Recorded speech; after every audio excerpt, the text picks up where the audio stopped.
పెళ్ళి అంటే ఈడు పీకుతాడు రా పాటకి అని అనుకో. పెళ్లి కూడా మాట ఎత్తిండు అనుకో, అంతే ఇక. ఈయన పని అయిపోయింది, పెళ్లి అంటుండే అటే పోతాడు వీడు. మళ్ళా రాడిగా. అట్లా ఉండే. తర్వాత పార్టీ ఏం చేసిన కాదు, అసలు పెళ్లి అంటే ఏంటి, ఒక ప్రకృతికి సంబంధించిన విషయము.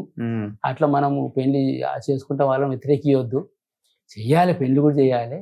అయితే మన పాటలు అప్పుడు మహిళలు లేరు, మహిళలు మెల్లమెల్లగా రావడం స్టార్ట్ అయిన తర్వాత ఓకే వాళ్ళు నచ్చిన పెళ్లి చేసుకోవాలి అని అట్లా ఇది అయిపోయింది. ఇప్పుడు నిషేధం ఎత్తేసిన తర్వాత మీరు మళ్ళీ ప్రజా జీవితంలోకి వచ్చారు. ఎన్ని ఏళ్ళు అట్లా?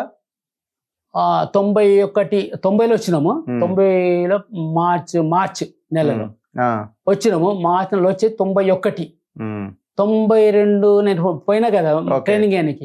ఆ పంచి కథం మళ్ళా నిషేధం అండర్ గ్రౌండ్. ఇప్పుడు చెన్నారెడ్డి అయిపోయిన తర్వాత ఇక్కడ మన ఓల్డ్ సిటీలో ఇవి హిందూ ముస్లిం వీళ్ళే జరిపించారు అని చెప్తారు.